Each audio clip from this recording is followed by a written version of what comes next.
नमस्कार दोस्तों, मैं ललित माटोलिया आपका ऑनलाइन पढ़ाई में स्वागत करता हूं। आज अपन डिस्कस करने वाले MCQ 6 के अंदर, जो कि अपना जो टॉपिक है लूपिंग का, उसी पे बेस्ड क्वेश्चंस अपन यहां पर डिस्कस करेंगे। ठीक है, तो जल्दी से जल्दी आप लाइक कर दीजिए सेशन को और सब्सक्राइब कर दीजिए, और देन ज़्यादा से ज़्यादा पर्सन्स को आप शेयर करिए, जिससे हम इस सेशन को कंटिन्यू कर सकें प्रॉपरली। ओके, तो साथियों जल्दी से लाइक करिए। अपन स्टार्ट करते हैं सेशन को। मेरा जो फर्स्ट क्वेश्चन है दोस्तों यहाँ पर, वो बेसिकली डू वाइल लूप के ऊपर बेस्ड है। ओके, तो डू वाइल लूप के अंदर सबसे पहले मैंने यहाँ पर एक वेरिएबल डिक्लेयर करा है, इंटीजर a इक्वल्स टू 32। यहाँ पर आपको दिख भी रहा है। डू के अंदर मैंने सबसे पहले वैल्यू प्रिंट करी है, फिर a की वैल्यू में यहाँ पर मैंने इंक्रीमेंट करा है। इंक्रीमेंट करने के बाद में मैंने यहाँ पर कंडीशन अप्लाई करी है। अगर मेरी कंडीशन ट्रू होती है तो मुझे ब्रेक करना है, और ये लूप में अपन लिखा है वाइल वन। वन लिखने का मतलब क्या होता है कि कंडीशन आपकी ऑलवेज ट्रू रहेगी। ओके, कंडीशन ऑलवेज ट्रू रहेगी। लेकिन इस लूप से बाहर निकलने के लिए अपन ने यहाँ पर इफ कंडीशन अप्लाई करी है। अगर a की वैल्यू जब ग्रेटर देन 35 होगी तब मेरा लूप क्या होगा, ब्रेक होगा। ब्रेक होते ही लूप से बाहर निकलेगा, और जब तक लूप के अंदर चलता रहेगा तब तक a की वैल्यू यहाँ पर प्रिंट करता रहेगा। तो मैं यहाँ पर इसको आपको स्टेप बाय स्टेप सोल्व करके बताता हूँ किस तरह से आपका ये लूप है वो वर्क करेगा। तो इनिशियली a की वैल्यू क्या है यहाँ पर दोस्तों, a जो मेरा वेरिएबल है उसकी वैल्यू मैंने यहाँ पर रखी है 32। ठीक है, फिर डू के अंदर आएगा, a की वैल्यू सबसे पहले 32 को प्रिंट करेगा। तो मैं यहाँ पर लिख देता हूँ कि जो सबसे फर्स्ट वैल्यू है वो मेरी क्या प्रिंट होगी, 32 प्रिंट होगी। 32 प्रिंट होने के बाद में a में इंक्रीमेंट करा है। a में इंक्रीमेंट करने का मतलब है कि a की वैल्यू में आप 1 से प्लस करेंगे। तो 32 में आपने 1 से प्लस किया तो कितना हो गया, 33।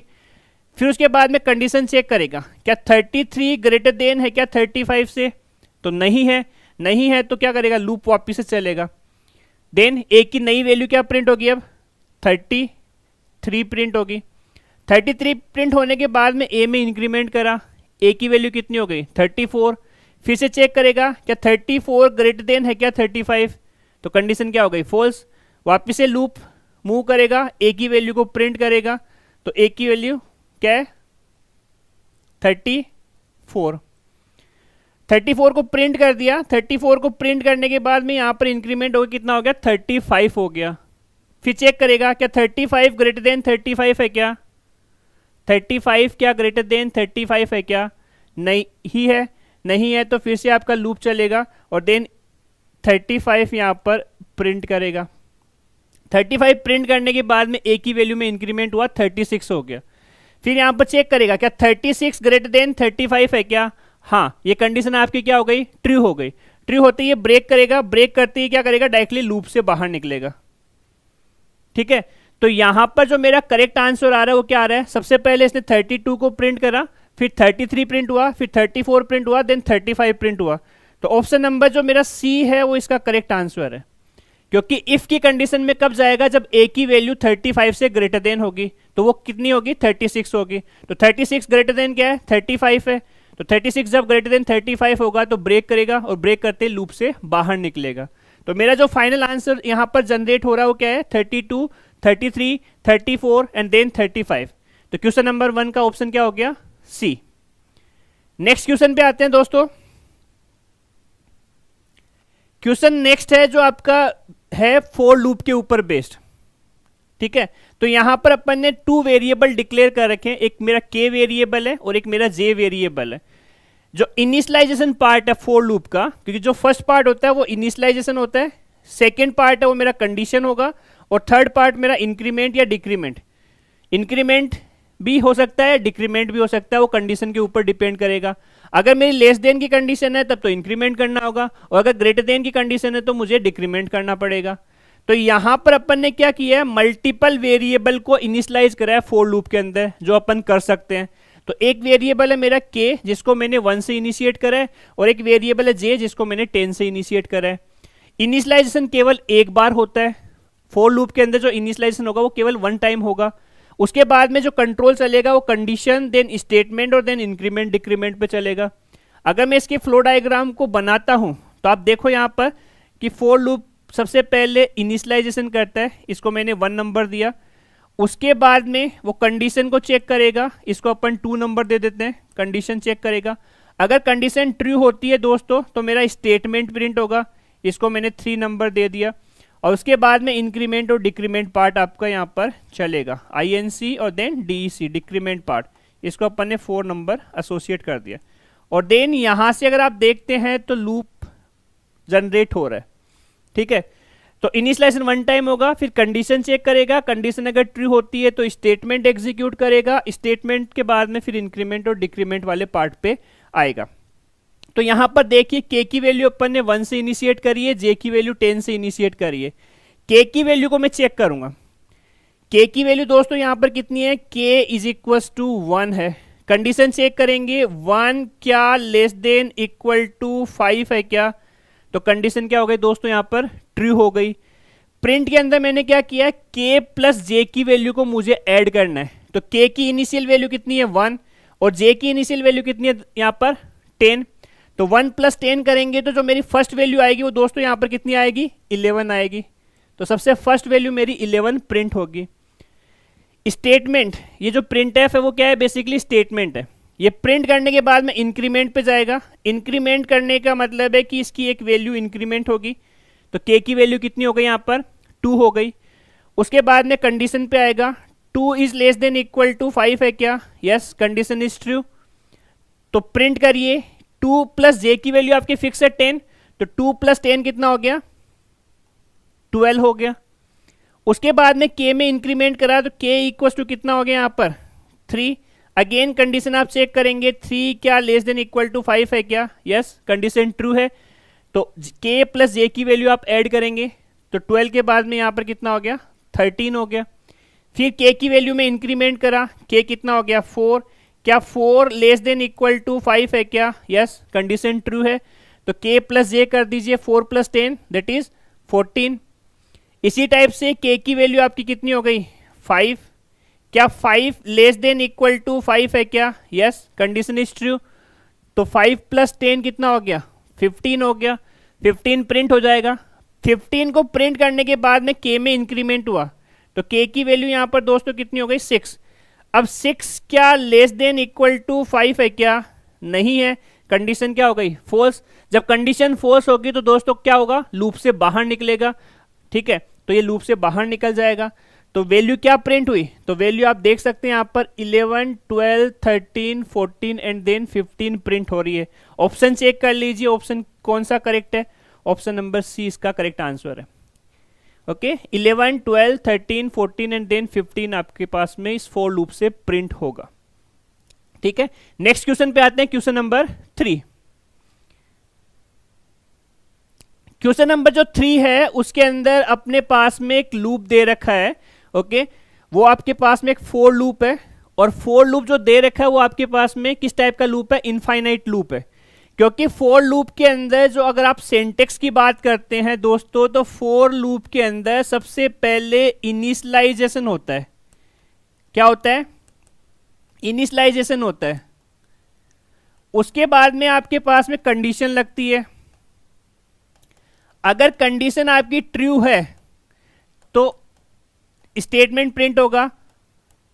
थर्ड ब्लॉक आपका इंक्रीमेंट डिक्रीमेंट है, यहां पर स्टेटमेंट प्रिंट होगा और स्टेटमेंट प्रिंट होने के बाद में इंक्रीमेंट और डिक्रीमेंट पार्ट पे जाएगा। ये बेसिक सिंटेक्स होता है, ठीक है। लेकिन यहां पर अगर क्वेश्चन में आप देख रहे हैं तो क्वेश्चन में फॉर लूप के अंदर फर्स्ट वाला पार्ट भी ब्लैंक है, कंडीशन वाला पार्ट भी ब्लैंक है और इंक्रीमेंट डिक्रीमेंट वाला पार्ट भी ब्लैंक है। बट केवल और केवल अपन ने स्टेटमेंट लिख रखा है और स्टेटमेंट के नीचे अपन ने एक ब्रेक स्टेटमेंट लगा रखा है। तो फॉर लूप यहां पर क्या है, इनफाइनाइट लूप है। बट इस लूप से बाहर निकलने के लिए अपन ने क्या कर रखा है, ब्रेक स्टेटमेंट का यूज कर रखा है, ठीक है। तो ये इनफाइनाइट लूप है, लेकिन प्रिंट जैसे ये अंदर आएगा, क्योंकि ये कंडीशन ऑलवेज ट्रू है, जब ट्रू है तो प्रिंट करेगा टेस्टिंग। टेस्टिंग प्रिंट करने के बाद में न्यू लाइन के अंदर आएगा और ब्रेक करते ही लूप से बाहर निकल जाएगा। तो क्या होगा, केवल 1 टाइम आपके पास में टेस्टिंग प्रिंट होगा। तो क्वेश्चन नंबर जो 3 है उसका जो ऑप्शन है वो क्या है, बी आपके पास में प्रिंट होगा, ठीक है। तो सिंपल सा क्वेश्चन है, बस केवल आपको ये पता होना चाहिए कि ये जो फॉर लूप है वो किस तरह से वर्क कर रहा है। तो फॉर लूप का इनिशियल सिंटेक्स आपको ध्यान में होना चाहिए दोस्तों। फर्स्ट पार्ट इनिशियलाइजेशन होता है, सेकंड पार्ट कंडीशन होता है, कंडीशन ट्रू होती है तो स्टेटमेंट एग्जीक्यूट होता है, स्टेटमेंट के बाद में फिर इंक्रीमेंट डिक्रीमेंट पे जाता है, फिर condition statement increment decrement, condition statement और इंक्रीमेंट डिक्रीमेंट, यहीं पर ये रोटेट करता रहता है। लेकिन ये जो लूप दे रखा है वो आपका इनफाइनाइट लूप है। इस लूप से बाहर निकलने के लिए अपन ने ब्रेक स्टेटमेंट का यूज करा है। तो मेरा जो आउटपुट होगा वो क्या होगा, केवल वन टाइम आपका टेस्टिंग है वो प्रिंट होगा। ऑप्शन नंबर बी इसका करेक्ट आंसर है। नेक्स्ट क्वेश्चन, क्वेश्चन नंबर 4 पे अपन आते हैं। जो क्वेश्चन नंबर 4 है उसके अंदर भी अपने पास में फॉर लूप दे रखा है, लेकिन फॉर लूप में अपन ने क्या कर रखा है, प्रिंट एफ स्टेटमेंट लिख रखा है। प्रिंट एफ स्टेटमेंट अपन ने इनिशियलाइजेशन के टाइम पे भी लिखा हुआ है दोस्तों, देन कंडीशन के टाइम पे भी अपन ने प्रिंट एफ स्टेटमेंट लिख रखा है, और जो इंक्रीमेंट डिक्रीमेंट पार्ट है उसमें भी अपन ने प्रिंट एफ स्टेटमेंट लिख रखा है।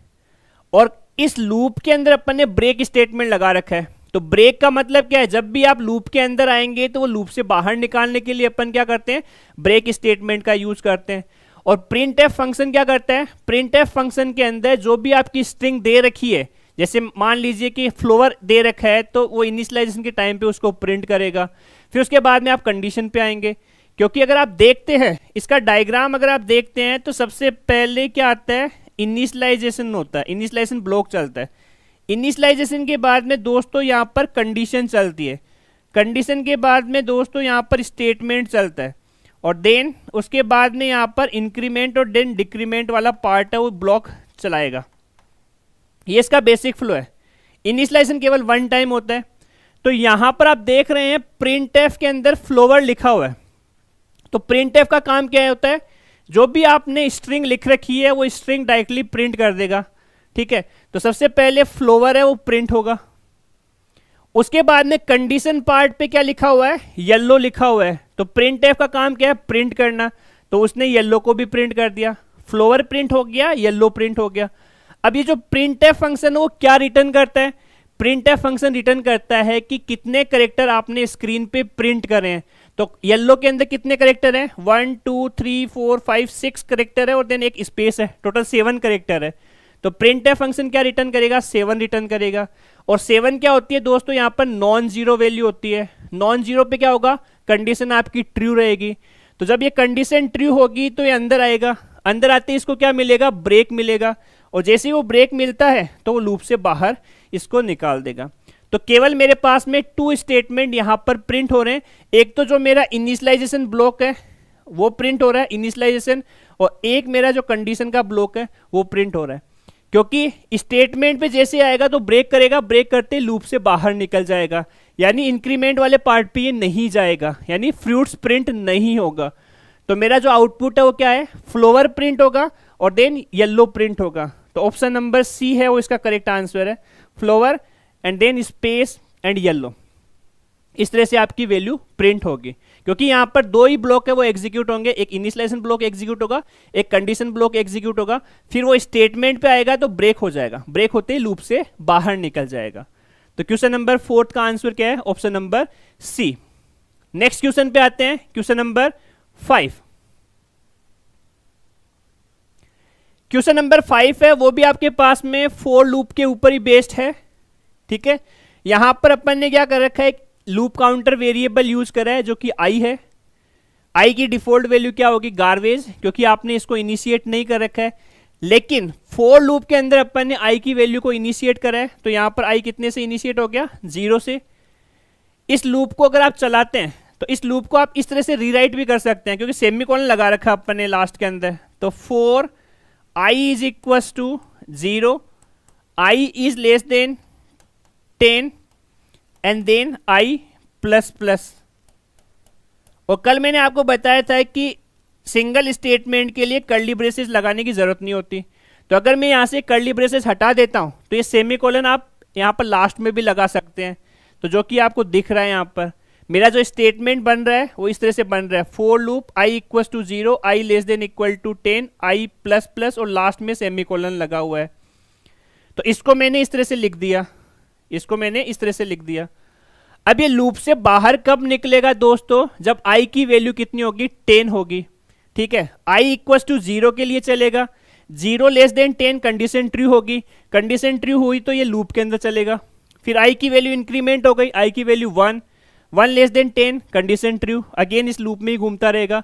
फिर i की वैल्यू 2 होगी, 3 होगी, 4 होगी, 5, 6, 7, 8, 9, 9 तक कंडीशन ट्रू है। जब i की वैल्यू 10 होगी, 10 लेस देन 10 है क्या, कंडीशन क्या हो गई, फॉल्स। जब कंडीशन फॉल्स होगी तो लूप से बाहर निकलेगा और लूप से बाहर निकल के इसकी वैल्यू को प्रिंट करेगा दोस्तों, i की वैल्यू को। तो i की वैल्यू यहां पर कितनी आएगी, 10। तो 10 इसलिए आ रही है क्योंकि यहां पर एक सेमीकोलन लगा हुआ है। सेमीकोलन से बाहर तब तक नहीं निकलेंगे जब तक कि आपकी कंडीशन फॉल्स नहीं होगी। जब कंडीशन फॉल्स होगी लूप से बाहर निकलेगा और देन i की करंट वैल्यू प्रिंट करेगा। लेकिन अगर इस क्वेश्चन के अंदर सेमीकोलन नहीं लगा होता दोस्तों, तो उस केस में इसका जो रिजल्ट है वो ऑप्शन नंबर बी होता, क्योंकि स्टार्ट कहां से करता, 0 से लेके और देन 9 तक प्रिंट करता। कब, जब सेमीकोलन अपन ने यहां पर नहीं लगा रखा है। लेकिन क्वेश्चन में सेमीकोलन है इसलिए केवल एक सिंगल वैल्यू प्रिंट होगी जब आपकी कंडीशन फॉल्स होती है। तो कंडीशन फॉल्स होगी तो वो लूप से बाहर निकलेगा और लूप से बाहर निकल के i की करंट वैल्यू को प्रिंट करेगा। तो क्वेश्चन नंबर 5 समझ में आ गया होगा आप सभी को। नेक्स्ट क्वेश्चन पे आते हैं, क्वेश्चन नंबर 6। क्वेश्चन नंबर 6 है, वो भी आपके पास में लूप पे बेस्ड है, लेकिन यहां पर अपन एक ऑपरेटर यूज करा है दोस्तों जिसे अपन कहते हैं बाइनरी राइट शिफ्ट, क्योंकि double greater than equal to का यहां पर यूज करा है। ठीक है, तो राइट शिफ्ट का मैंने यहां पर इंक्रीमेंट पार्ट पे एक ऑपरेटर यूज करा है। इनिशियली i की वैल्यू कितनी है दोस्तों, यहां पर 1024। तो i मेरा एक वेरिएबल है जिसकी इनिशियल वैल्यू मैंने कितनी रख रखी है, 1024 रख रखी है। फॉर लूप के अंदर इनिशियलाइजेशन वाला जो ब्लॉक है उसको मैंने ब्लैंक छोड़ रखा है, खाली छोड़ रखा है। जो कंडीशन है वहां पर मैंने केवल i लिख रखा है, और जो इंक्रीमेंट वाला पार्ट है उसमें अपन लिख रखा i double greater than equal to 1, यानी राइट शिफ्ट ऑपरेटर अपन ने यहां पर यूज करा है। तो राइट शिफ्ट का फॉर्मूला सबसे पहले आपको पता होना चाहिए। राइट शिफ्ट अगर आप ऑपरेटर यूज करते हैं, राइट शिफ्ट, तो उसके लिए फॉर्मूला क्या होता है, नंबर, जो भी आपका नंबर होगा उस नंबर को डिवाइड कर देंगे 2 raise to power bits shifted से, 2 raise to power bits shifted. तो इनिशियली i की वैल्यू यहां पर कितनी है, 1024। तो 1024 जो वैल्यू है मेरी क्या है, नॉन जीरो वैल्यू है। वो क्या है, नॉन जीरो वैल्यू है। और नॉन जीरो वैल्यू का मतलब क्या होता है, कंडीशन ट्रू होती है। तो फॉर लूप के अंदर i लिखा हुआ है तो i का मतलब कंडीशन आपकी ट्रू है। तो कंडीशन ट्रू है तो ललित को प्रिंट करेगा। ठीक है, यानी 1024 पे ललित है वो प्रिंट हो जाएगा यहां पर, LALIT, एक बार प्रिंट हो गया। फिर उसके बाद में वो क्या करेगा, i right shift by equal to 1 करेगा। यानी i की वैल्यू को अगर मैं एक टाइम शिफ्ट करता हूं, 1 टाइम शिफ्ट करता हूं, तो यहां पर लिख देता हूं कि 1024 मेरा एक नंबर है, उसको 2 रेज़ टू पावर 1 से आप शिफ्ट करिए, यानी 2 रेज़ टू पावर 1 का आप डिवाइड करेंगे तो कितना आएगा, 512। ठीक है, हाफ हो जाएगा, 512 आपके पास में इसकी वैल्यू आ जाएगी जब i right shift by equal to क्या होगा, 1 होगा। ठीक है, तो अब वापिस से चेक करेगा, अब i की वैल्यू कितनी हो गई यहां पर, 512। 512 भी नॉन जीरो वैल्यू है, तो नॉन जीरो वैल्यू है तो कंडीशन ट्रू होगा। कंडीशन ट्रू होते वापिस से ललित को इसने प्रिंट करा। ठीक है, फिर आपके राइट शिफ्ट होगा 512 divided by 2 raise to power 1। तो 512 divided by 2 raise to power 1 किया तो कितना हो गया दोस्तों, यहां पर 256 हो गया। अगेन 256 के लिए चलेगा ये लूप। 256 भी आपकी नॉन जीरो वैल्यू है, यानी कंडीशन आपकी ट्रू है। कंडीशन ट्रू है तो फिर से इसने ललित को प्रिंट करा और then 256 divided by 2 raise to power 1, तो ये कितना आ गया, 128।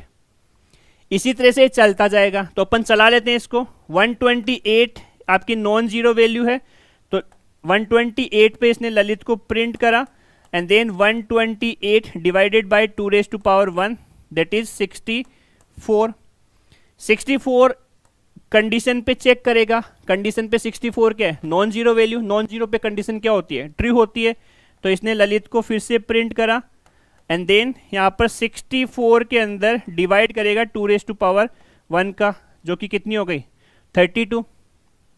ठीक है, नेक्स्ट टाइम पे यहाँ पर i की जगह कितना होगा 32 होगा। 32 नॉन जीरो वैल्यू है, तो फिर से ये ललित को प्रिंट करेगा and then 32 divided by 2⁻1 that is 16।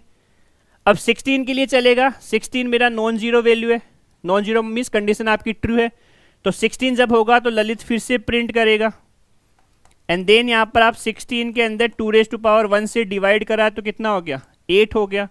तो यहाँ पर i की वैल्यू दोस्तों कितनी रखी जाएगी 8 रखी जाएगी। 8 मेरी क्या है non zero value, condition again true, तो इसने फिर से ललित प्रिंट करा देन 8 डिवाइडेड बाई 2⁻1 जो कि कितना हो गया 4, तो 4 रखेंगे तो non zero value, non zero पे मैं कंडीशन क्या हो गई अगेन ट्रू हो गई।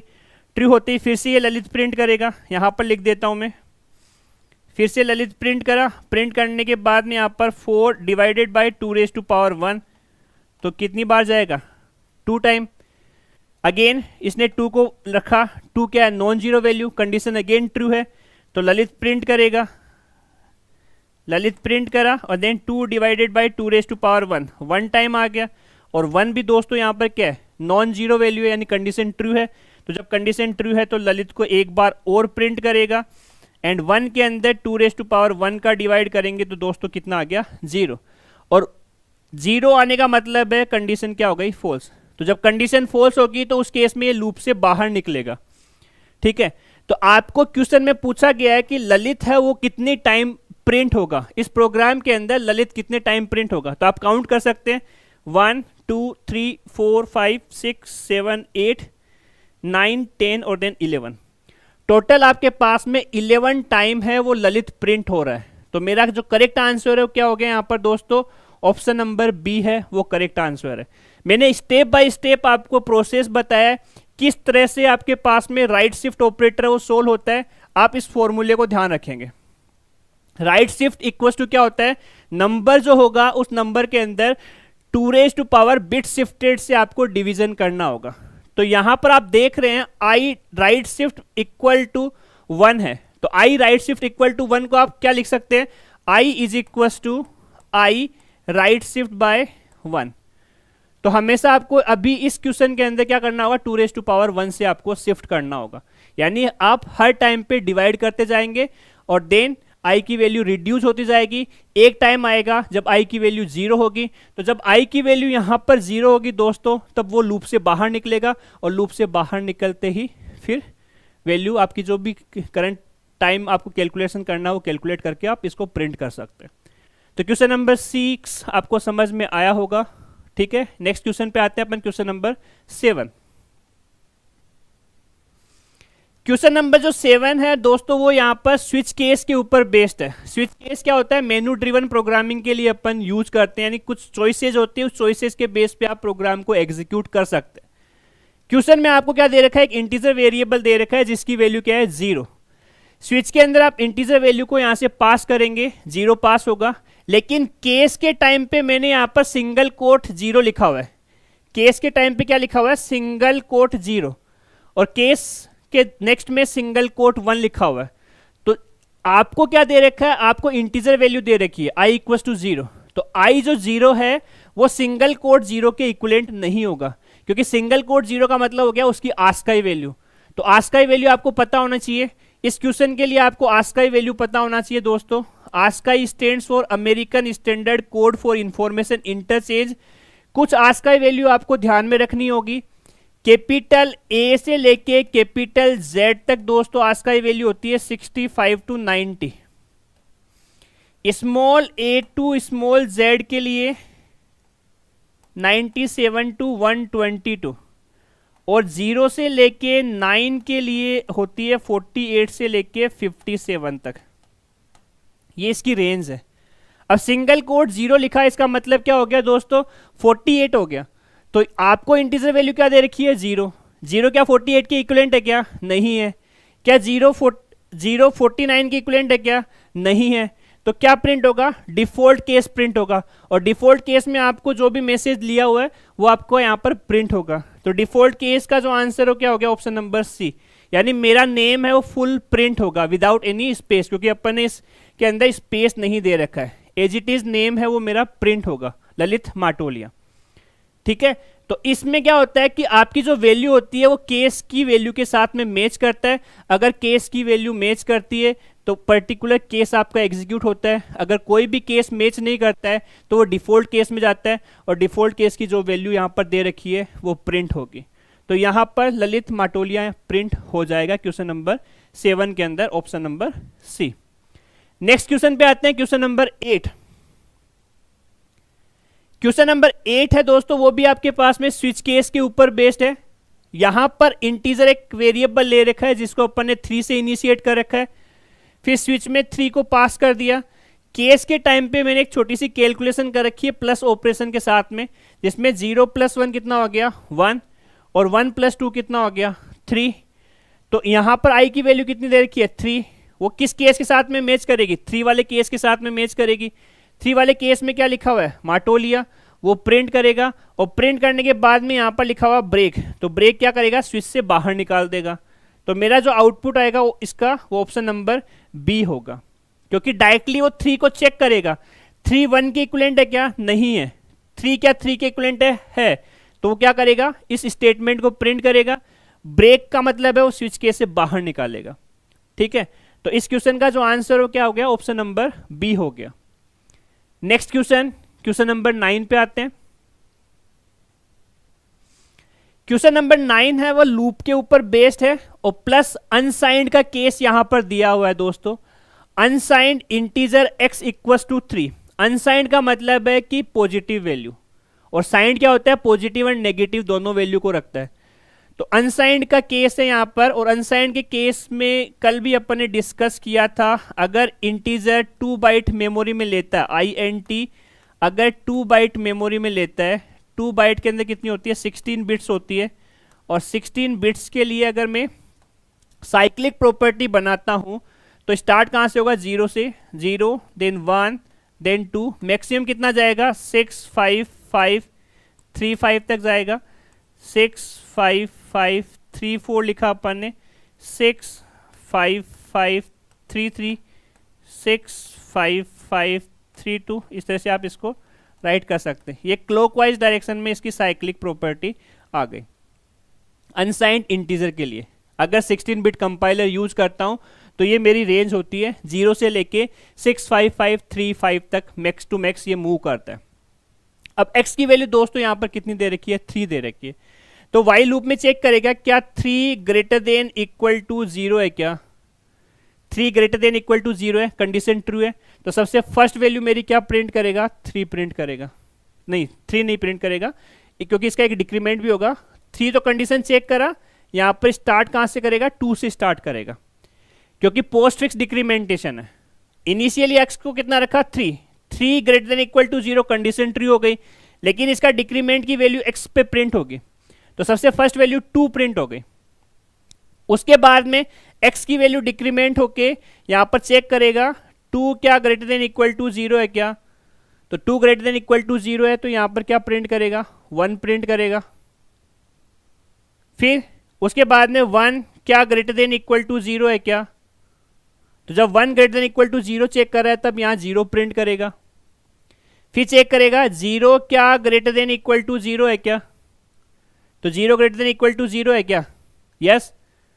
तो 0 > 0 है तो इसका माइनस करेगा, माइनस करने का मतलब यहां -1, तो -1 का मतलब अनसाइंड में कितना होता है दोस्तों, -1 का मतलब होता है अनसाइंड के अंदर 6 5 5 3 5। अगर अनसाइंड में 0 से माइनस करते हैं तो 6 5 5 3 5 होता है, और अगर -2 करेंगे तो 6 5 5 3 4 होगा, -3 करेंगे तो 6 5 5 3 3 होगा, देन -4 करेंगे 6 5 5 3 2 होगा। इस तरह से रिवर्स डायरेक्शन में मूव करेगा।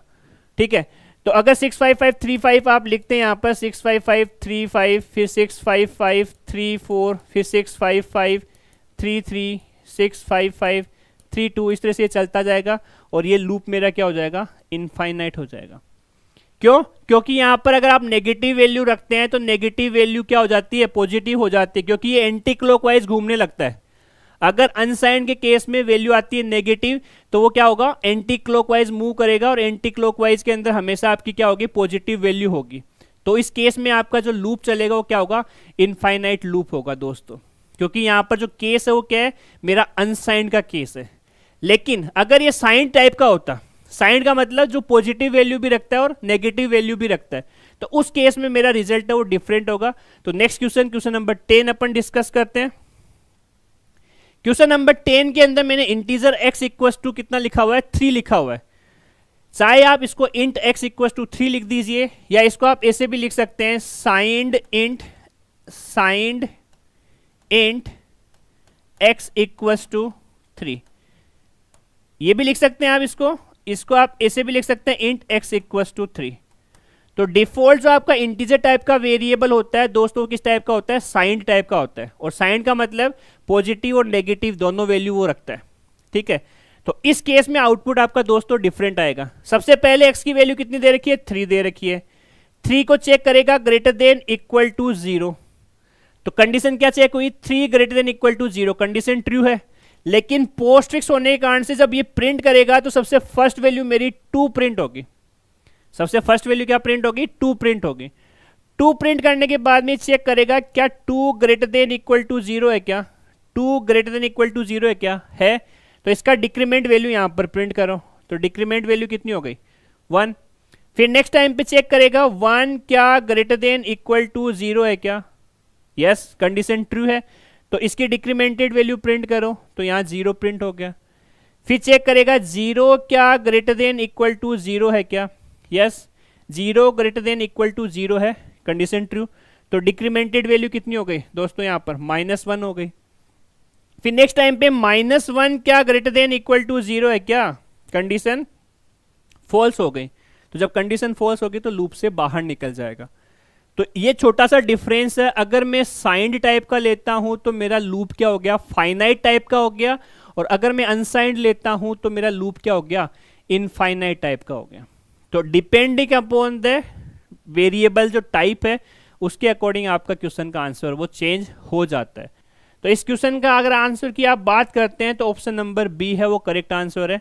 2 1 0 -1 प्रिंट होगा, और जब वो -1 पे आएगा तो -1 क्या ग्रेटर देन इक्वल टू 0 है क्या, कंडीशन क्या हो गई, फॉल्स हो गई। कंडीशन फॉल्स होते वो लूप से बाहर निकल जाएगा। तो क्वेश्चन नंबर 10 का जो आंसर है ऑप्शन नंबर बी है वो करेक्ट आंसर है। नेक्स्ट क्वेश्चन पे आते हैं दोस्तों, क्वेश्चन नंबर 11। क्वेश्चन नंबर 11 है वो आपके पास में वाइल लूप के ऊपर बेस्ड है, और वाइल लूप के अंदर अपन ने क्या लगा रखा है, एक सेमीकोलन लगा रखा है लास्ट के अंदर। सेमीकोलन का मतलब क्या है कि जब तक आपकी कंडीशन ट्रू रहती है तब तक वो लूप के अंदर घूमता रहता है, और जब कंडीशन फॉल्स होगी तब वो लूप से बाहर निकलेगा।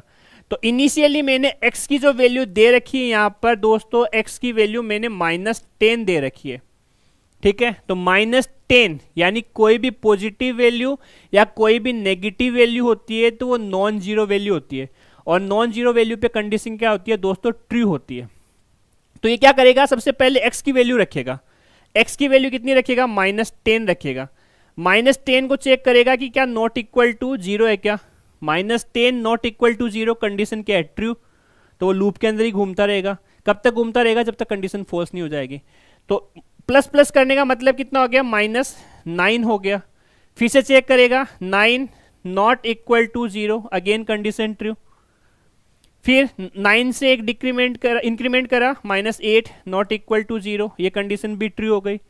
फिर क्या करेगा, -7 नॉट इक्वल टू 0, ये कंडीशन भी ट्रू है। -6 not equal to 0, condition true. -5 not equal to 0, condition true. उसके बाद में -4 not equal to 0, then -3 not equal to 0, ये कंडीशन भी ट्रू है। लूप में तब तक घूमता रहेगा जब तक कि कंडीशन ट्रू है। -2 not equal to 0, then -1 not equal to 0, ये कंडीशन भी ट्रू है। -1 के बाद में दोस्तों कितना हो गया यहाँ पर, 0 नॉट इक्वल टू 0, कंडीशन क्या हो गई दोस्तों यहाँ पर, फॉल्स हो गई। तो जब कंडीशन फॉल्स होगी तो इसका इंक्रीमेंटेड वैल्यू है वो बाहर प्रिंट करेगा x की। क्योंकि कंडीशन कहां पर फॉल्स हो रही है, 0 नॉट इक्वल टू 0, यहां पर कंडीशन फॉल्स हो रही है। तो जब यहां पर कंडीशन फॉल्स होगी, लूप से बाहर निकलेगा, उस टाइम पे x की वैल्यू कितनी है, उस टाइम पे दोस्तों x की वैल्यू कितनी है, b, ऑप्शन नंबर b 1 आएगी। क्यों, क्योंकि कंडीशन कहां फॉल्स हुई, 0 नॉट इक्वल टू 0, यहां पर फॉल्स हुई, 0 नॉट इक्वल टू 0 पे फॉल्स हुई है। तो इसका इंक्रीमेंटेड वैल्यू आप यहां पर प्रिंट करेंगे, तो 0 से एक इंक्रीमेंट करेंगे, कितना होगा, 1 होगा। तो ऑप्शन नंबर बी है वो इसका करेक्ट आंसर है क्वेश्चन नंबर 11 का, क्योंकि यहां पर x प्लस प्लस लिखा हुआ है जो कि पोस्ट फिक्स ऑपरेशन है, ठीक है। और सेमीकोलन लगा हुआ है, तो सेमीकोलन से तब तक बाहर नहीं निकलेगा जब तक कंडीशन आपकी फॉल्स नहीं होती है। तो ये स्टेप बाय स्टेप एग्जीक्यूशन है। सबसे पहले -10 के लिए चलेगा, फिर 9, -8, -7, -6, -5, -4, -3, -2, -1, यहाँ तक कंडीशन ट्रू रहेगी। जब वो आएगा 0 नॉट इक्वल टू 0, तो यहाँ पर कंडीशन फॉल्स होगी। कंडीशन फॉल्स होते ही लूप से बाहर निकलेगा और इसकी इंक्रीमेंटेड वैल्यू प्रिंट कर देगा। तो रिजल्ट कितना आएगा, 1 रिजल्ट आएगा, ठीक है। क्वेश्चन नंबर 12 पे आते हैं दोस्तों। क्वेश्चन नंबर जो 12 है उसके अंदर एक वेरिएबल दे रखा है, वो किस टाइप का, स्टैटिक टाइप का वेरिएबल है। स्टैटिक अगर किसी वेरिएबल को आप डिक्लेयर करते हैं दोस्तों और उसकी वैल्यू को अगर आप इनिशियलाइज नहीं करते हैं, तो स्टैटिक वेरिएबल की डिफॉल्ट वैल्यू क्या होती है दोस्तों, 0 होती है। स्टैटिक जो मेरा वेरिएबल है उसकी डिफॉल्ट वैल्यू क्या होती है, 0 होती है। अगर आप इस वेरिएबल को इनिशिएट नहीं करेंगे तो भी इसकी वैल्यू क्या होगी, 0 होगी। अब आप फॉर लूप देख रहे हैं, इस फॉर लूप के अंदर इंक्रीमेंट आपको इनिशियलाइजेशन पे दे रखा है, इंक्रीमेंट कंडीशन पे भी दे रखा है, और इंक्रीमेंट वाले पार्ट पे भी आपको एक इंक्रीमेंटेशन दे रखा है, ठीक है।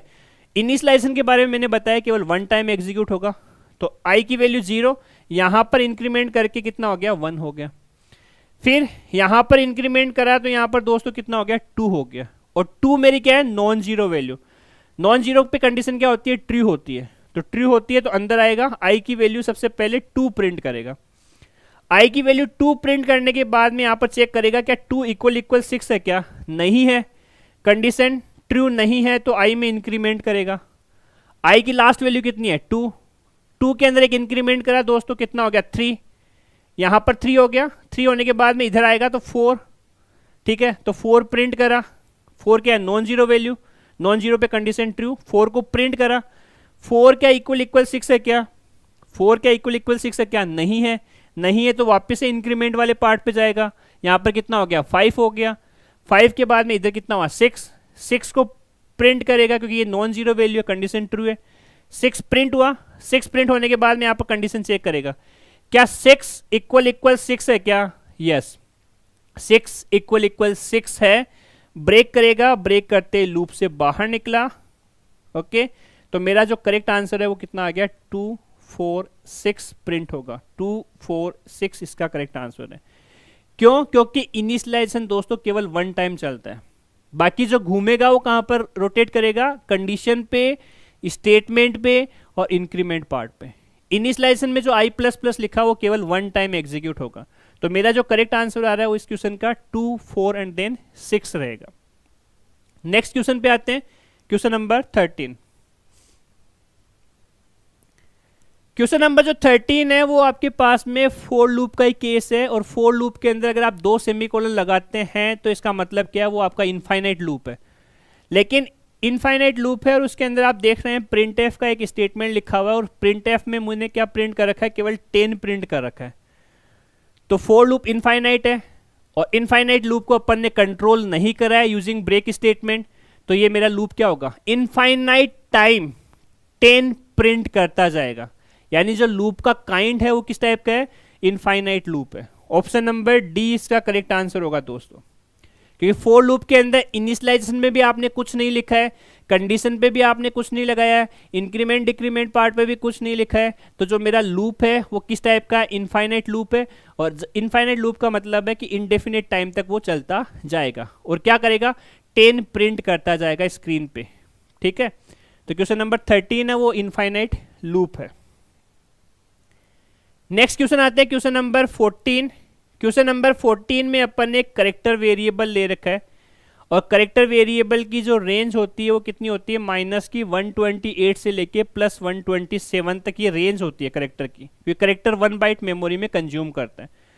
अब यहाँ पर करेक्टर वेरिएबल को i इक्वस टू 0 से अपन ने इनिशिएट कर रखा है, तो पहले इनिशिएट कर दिया तो फोर लूप में इनिशिएट करने की जरूरत नहीं है। i की वैल्यू चेक करेगा 0, ओके। तो यहाँ पर कंडीशन में अपन ने लिख रखा है ऐसे i प्लस प्लस लिख रखा है, तो i की वैल्यू 0 चेक करेगा, पहले चेक करेगा। 0 का मतलब कंडीशन फॉल्स हो गई, कंडीशन फॉल्स होने का मतलब लूप से बाहर निकलेगा। जब लूप से बाहर निकल रहा है तो इसकी इंक्रीमेंटेड वैल्यू दोस्तों यहाँ पर इस i पे प्रिंट होगी। तो क्वेश्चन का जो आंसर आएगा वो क्या आएगा, ऑप्शन नंबर बी आएगा, क्योंकि i की इनिशियल वैल्यू दे रखी है 0, और 0 पे क्या होता है दोस्तों, कंडीशन फॉल्स होती है। कंडीशन जब फॉल्स होगी तो लूप से बाहर निकलेगा, लेकिन यहाँ पर पोस्ट फिक्स इंक्रीमेंटेशन है। तो पोस्ट फिक्स इंक्रीमेंटेशन का मतलब है कि कंडीशन को चेक करने के बाद में उसमें इंक्रीमेंट करेगा और इंक्रीमेंटेड वैल्यू यहाँ पर प्रिंट करेगा। तो ऑप्शन नंबर बी इसका करेक्ट आंसर है। नेक्स्ट क्वेश्चन पे आते हैं, क्वेश्चन नंबर 15। क्वेश्चन नंबर 15 है वो बेसिकली अनसाइंड करेक्टर का एक एग्जांपल है। अनसाइंड करेक्टर की जो रेंज है वो मैं यहां पर लिख देता हूं दोस्तों, 0 से लेके 255 इसकी रेंज होती है अनसाइंड करेक्टर की। और आपका जो काउंटर वेरिएबल है वो कितना दे रखा है, 0 दे रखा है। इनिशियली काउंटर वेरिएबल की वैल्यू क्या है, 0 है। 0 क्या लेस देन इक्वल टू 255 है, यस, कंडीशन ट्रू है। तो जब कंडीशन ट्रू है तो काउंटर की वैल्यू सबसे पहले 0 प्रिंट करेगा। 0 प्रिंट करने के बाद में काउंटर में इंक्रीमेंट हुआ तो 1 आएगा। 1 लेस देन इक्वल टू 255, ये कंडीशन भी ट्रू है। तो ये कंडीशन कब तक ट्रू होगी, तो कंडीशन आप देखें 255 तक जब गया, लास्ट तक अपन जाते हैं, तो 255 लेस देन इक्वल टू 255 है, यस, कंडीशन ट्रू है। कंडीशन ट्रू है, उसके बाद में वो क्या करेगा, 256। लेकिन अगर आप साइक्लिक प्रॉपर्टी की बात करते हैं तो 256 की वैल्यू क्या होगी, 0 होगी। देखो यहाँ पर आपके पास में मैक्सिमम कितना हो सकता है, 255 हो सकता है, और 255 में एक इंक्रीमेंट करेंगे तो फिर कितना हो जाएगा, 0 हो जाएगा दोस्तों। और 0 हमेशा छोटा किससे होगा, 255 से। तो ये मेरा जो लूप है वो किस टाइप का हो गया दोस्तों, यहाँ पर इनफाइनाइट लूप हो गया। क्यों हो गया इनफाइनाइट लूप, क्योंकि आप देख सकते हैं 0 से लेके 255 तक तो ये लूप चलेगा ही चलेगा। जैसे 255 पे कंडीशन ट्रू होगी उसके बाद में इंक्रीमेंट करेगा। 255 में जब ये इंक्रीमेंट करेगा दोस्तों 256 नहीं होके कितना होगा, 0 होगा, क्योंकि साइक्लिक प्रॉपर्टी है। तो 255 में 1 इंक्रीमेंट करने पे कितना हो गया, 0। अब 0 आ गया वापिस से, तो 0 less than equal to 255, yes, again condition true है। तो लूप किस टाइप का हो गया, इनफाइनाइट टाइम्स आपके पास में प्रिंट करता रहेगा। ऑप्शन नंबर ए इसका करेक्ट आंसर है। 0, 1, 2 और देन टिल इनफाइनाइट लूप तक ये चलता रहेगा, यानी इस लूप को आप टर्मिनेट ही नहीं कर पाएंगे, क्योंकि ये किस टाइप का है, इनफाइनाइट टाइप का। नेक्स्ट क्वेश्चन आते हैं क्वेश्चन नंबर 15 से 16 पे। 16 नंबर का प्रोग्राम भी आपके पास में यहाँ पर जो फोर लूप का टाइप है वो किस टाइप का है, इनफाइनाइट टाइप का है। लेकिन इसको कंट्रोल करने के लिए अपन ने लूप के अंदर ब्रेक स्टेटमेंट लगा रखा है। और कंडीशन क्या लिख रखी है, जब काउंट की वैल्यू 10 के इक्विवेलेंट आएगी, जब काउंट की वैल्यू 10 के इक्विवेलेंट आएगी तब मुझे लूप से बाहर निकालना है। ब्रेक क्या करता है, लूप से बाहर निकालने का काम करता है। तो इनिशियली काउंट की वैल्यू कितनी है दोस्तों, 0। सबसे पहले वो चेक करेगा क्या 0 इक्वल 10 है क्या, नहीं है। 0 इक्वल 10 नहीं है, तो इसकी इंक्रीमेंटेड वैल्यू आप प्रिंट करो। तो जब आपकी ये कंडीशन होगी तो ये क्या प्रिंट करेगा, 1 प्रिंट करेगा। फिर नेक्स्ट टाइम पे चेक करेगा क्या 1 इक्वल 10 है क्या, ये कंडीशन भी ट्रू नहीं है, तो ब्रेक नहीं होगा। तो नेक्स्ट टाइम पे क्या प्रिंट करेगा, नेक्स्ट टाइम पे ये 2 प्रिंट करेगा। फिर अगेन चेक करेगा क्या 2 इक्वल 10 है क्या, नहीं, तो इंक्रीमेंटेड वैल्यू प्रिंट करेगा 3। फिर चेक करेगा 3 क्या इक्वल 10 है क्या, नहीं है, तो ये 4 को प्रिंट कर देगा यहाँ पर। फिर चेक करेगा क्या 4 इक्वल 10 है क्या, ये भी कंडीशन सेटिस्फाई नहीं कर रहा है, तो यहाँ पर ये 5 प्रिंट करेगा। फिर चेक करेगा 5 क्या इक्वल 10 है क्या, ये भी नहीं है, तो 6 प्रिंट करेगा। फिर चेक करेगा 6 इक्वल 10 है क्या, नहीं, तो 7 प्रिंट करेगा। फिर 7 इक्वल 10, तो 8 प्रिंट करेगा। 8 इक्वल इक्वल 10 तो 9 प्रिंट करेगा, एंड 9 इक्वल इक्वल 10 तो इसने 10 प्रिंट कर दिया। फिर चेक करेगा 10 क्या इक्वल इक्वल 10 है क्या, यस, कंडीशन हो गई ट्रू। तो जब ये कंडीशन ट्रू होगी दोस्तों ब्रेक मिलेगा, ब्रेक मिलते ही लूप से बाहर निकाल देगा इसको। तो जैसा मैंने स्क्रीन पे लिखा है उसके अकॉर्डिंग आप देख सकते हैं आपका जो आंसर जनरेट हो रहा है वो क्या हो रहा है, 1 से लेके ये 10 तक की वैल्यू प्रिंट करेगा। चेक कर लीजिए 1 से लेके 10 तक की वैल्यू किस में प्रिंट हो रही है, ऑप्शन नंबर सी में प्रिंट हो रही है। ठीक है, तो क्वेश्चन नंबर 16 का जो आंसर है ऑप्शन नंबर सी है, वो करेक्ट आंसर है। नेक्स्ट क्वेश्चन आते हैं, क्वेश्चन नंबर 17।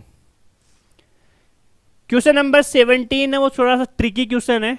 ठीक है, यहां पर अपन ने एक वाइल लूप लगा रखा है और काउंट की जो वैल्यू कितनी दे रखी है, 11 दे रखी है दोस्तों। काउंट की वैल्यू कितनी दे रखी है, 11 दे रखी है, और वाइल लूप लगा रखा है, लास्ट में अपन ने एक सेमीकोलन लिख रखा है। ठीक है, सेमीकोलन से तब बाहर आएगा जब कंडीशन आपकी फॉल्स होगी। अब मुझे ये देखना है कि क्या ये कंडीशन फॉल्स होगी या नहीं होगी, तो उस कंडीशन को चेक करने के लिए मैं यहाँ पर इसका स्टेप बाय स्टेप एग्जीक्यूशन करके दिखाता हूं। सबसे पहले दोस्तों यहाँ पर काउंट एक मेरा वेरिएबल है, फिर उसके बाद में मैंने एक वेरिएबल ले रखा है माइनस माइनस काउंट। ये अपन मान लेते हैं माइनस माइनस काउंट मेरा एक वेरिएबल हो गया। और वाइल के अंदर अगर अपन देखते हैं तो वाइल में मेरी पूरी कंडीशन है, while minus minus count plus 1 और उसके लास्ट में सेमीकोलन लगा रखा है। ठीक है, इनिशियली स्टार्टिंग के अंदर काउंट की वैल्यू दोस्तों मैंने कितनी दे रखी है, 11 दे रखी है। अब माइनस माइनस काउंट करेंगे तो एक वैल्यू डिक्रीमेंट हो गई, तो यहां पर कितना आ गया, 10 आ गया। वाइल के अंदर आप चेक करेंगे तो वाइल में आपने चेक करा तो 10 प्लस 1 दोस्तों यहां पर 11 हो गया। कंडीशन चेक करते टाइम पे 11 है, बट काउंट की वैल्यू में वापस से 11 नहीं होगा, ये ध्यान रखना, क्योंकि अपन यहां पर इसकी वैल्यू को किसी वेरिएबल में स्टोर नहीं कर रहे हैं। तो काउंट की वैल्यू यहां पर चेक करते टाइम पे तो 11 है, बट एक्चुअल में 11 वैल्यू आपकी काउंट की नहीं होगी, कंडीशन के टाइम पे 11 अपन ने रखा है। तो 11 क्या होती है, नॉन जीरो वैल्यू होती है। 11 नॉन जीरो वैल्यू का मतलब है कंडीशन ट्रू है। ठीक है, काउंट की वैल्यू 10 है तो यहाँ 10, इसमें एक डिक्रीमेंट किया 9, तो वाइल के टाइम पे आप चेक करेंगे तो वाइल 10, अगेन कंडीशन ट्रू। ठीक है, नेक्स्ट टाइम पे यहाँ पर काउंट 9 हो गया तो माइनस माइनस काउंट कितना होगा, 8 होगा। तो यहाँ पर आप चेक करिए वाइल 9 नॉन जीरो वैल्यू यानी कंडीशन ट्रू है। फिर अगेन यहाँ पर आप 8 रखेंगे तो इधर कितना होगा, 7, तो वाइल 8 कंडीशन अगेन ट्रू। इस तरह से ये चलता जाएगा दोस्तों, ये चलता जाएगा। अब एक सिचुएशन आएगी जब काउंट की वैल्यू कितनी होगी, मान लीजिए काउंट की वैल्यू है दोस्तों 0, लास्ट में आते आते काउंट कितना होगा, 0 होगा। माइनस माइनस काउंट कितना होगा दोस्तों, -1 हो जाएगा, यानी काउंट की वैल्यू यहां पर कितनी हो गई, -1 हो गई। वाइल लूप पे जब आप चेक करेंगे, वाइल लूप पे जब आप चेक करेंगे तो -1 + 1 कितना हो गया दोस्तों, 0 हो गया, यानी वाइल 0। तो वाइल 0 का मतलब क्या है, कंडीशन फॉल्स हो गई।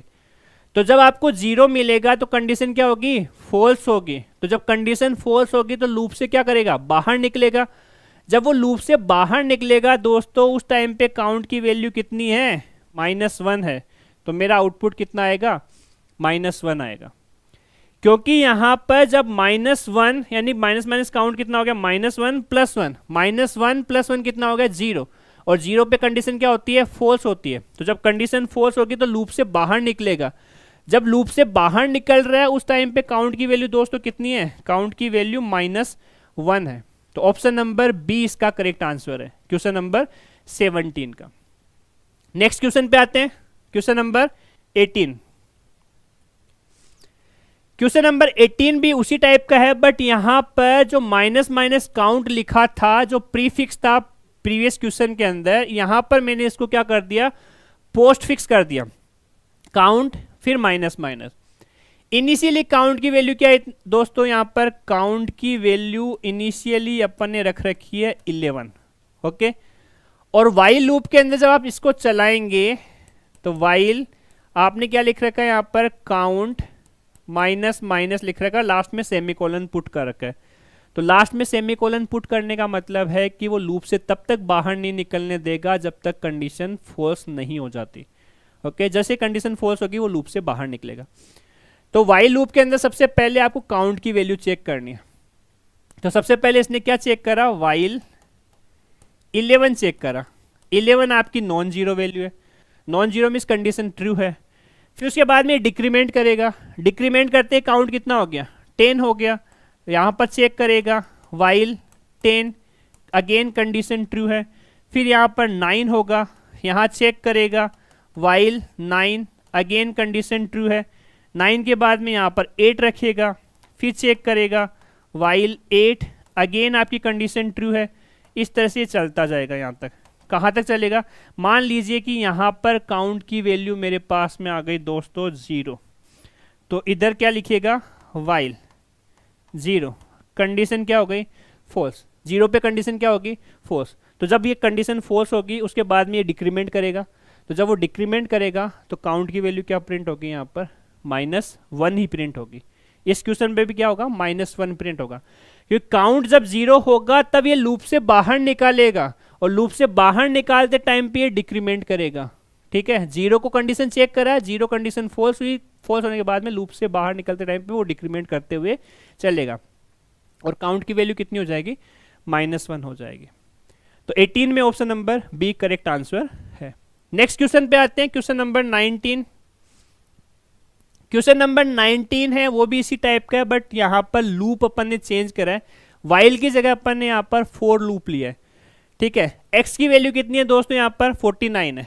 x जो मेरा वेरिएबल है उसकी इनिशियल वैल्यू कितनी है, 49 है। और इधर भी अपन ने पोस्ट डिक्रीमेंट करा है, तो सबसे पहले ये 49 को चेक करेगा, 49 नॉन जीरो वैल्यू है। उसके बाद में डिक्रीमेंट करेगा, 48 लेके आएगा, और लास्ट में सेमीकोलन लगा हुआ है, तो जब तक कंडीशन फॉल्स नहीं होगी तब तक ये लूप से बाहर नहीं निकालेगा। 48 भी नॉन जीरो है, फिर 47 लेगा, वो भी नॉन जीरो है। कब तक चलेगा, जब तक कि इसकी वैल्यू 0 नहीं आ जाती। x की जैसे ही वैल्यू 0 आएगी, 0 मीन्स कंडीशन फॉल्स हुई, कंडीशन फॉल्स होते लूप से बाहर निकालेगा, और देन उसकी डिक्रीमेंटेड वैल्यू यहाँ इस x पे प्रिंट होगी। 0 पे कंडीशन फॉल्स हो रही है, 0 के बाद में एक डिक्रीमेंट करेगा, तो फाइनल x की वैल्यू कितनी होगी, -1 होगी। तो 19th नंबर का जो क्वेश्चन का आंसर हो कितना है, -1 है। लास्ट क्वेश्चन अपन देखते हैं, क्वेश्चन नंबर 20। क्वेश्चन नंबर 20 के अंदर अपन ने प्री डिक्रीमेंट करा है। क्वेश्चन नंबर 19 में अपने पास में पोस्ट डिक्रीमेंट था, क्वेश्चन नंबर 20 में अपने पास में प्री डिक्रीमेंट है। प्री का मतलब क्या है, मुझे पहले डिक्रीमेंट करना है। ओके, तो इनिशियल एक्स की वैल्यू कितनी है, 49 है दोस्तों। 49 में मैंने यहाँ पर पहले डिक्रीमेंट कर दिया, तो मेरी पहली वैल्यू 48 चेक होगी। 48 क्या है, नॉन जीरो वैल्यू है। नॉन जीरो पे कंडीशन क्या होती है, ट्रू होती है। तो 48 यहाँ पर आएगा, तो वो नॉन जीरो कंडीशन ट्रू। अब लास्ट में सेमीकोलन लगा हुआ है, तो वो लूप से तब तक बाहर नहीं निकालेगा जब तक कंडीशन फॉल्स नहीं होती। अब कंडीशन फॉल्स कब होगी, जब आप यहाँ पर 47 लिखा, 46 लिखा, और देन फाइनली ये आएगा 0 पे। जब माइनस एक्स की वैल्यू कितनी हो गई, 0 हो गई, तो उस केस में वो लूप से बाहर निकलेगा। x की वैल्यू 0, लूप से बाहर निकला, और फाइनल x की वैल्यू इसने प्रिंट कर दी, क्योंकि 0 पे कंडीशन क्या हो रही है, फॉल्स हो रही है, क्योंकि पहले डिक्रीमेंट करा है, तो 0 पे कंडीशन फॉल्स हो गई। 0 पे कंडीशन फॉल्स होते ही लूप से बाहर निकलेगा, और x की लास्ट वैल्यू 0 प्रिंट कर देगा। तो ये थोड़ा सा डिफरेंस है प्री डिक्रीमेंटेशन के अंदर और देन पोस्ट डिक्रीमेंटेशन के अंदर। तो मैं आशा करता हूं कि आपको 1 से लेके 20 तक के जो क्वेश्चंस है जो लूपिंग के ऊपर बेस्ड थे, वो सारे क्वेश्चन आपको समझ में आए होंगे। आप रिकॉर्डिंग को रिवर्ट करके चेक कर सकते हैं, और बाकी हमारे सेशंस को आप लाइक करिए, सब्सक्राइब करिए। जितने से ज़्यादा लोगों को आप शेयर करेंगे उतना ही हमारा मनोबल बढ़ेगा, और हम अच्छे से अच्छे क्वेश्चन आपके लिए लेके आएंगे। ठीक है, तो इसी के साथ मैं आपसे अलविदा लेना चाहता हूँ। नेक्स्ट क्लास अपन नेक्स्ट डे डिस्कस करेंगे कुछ नए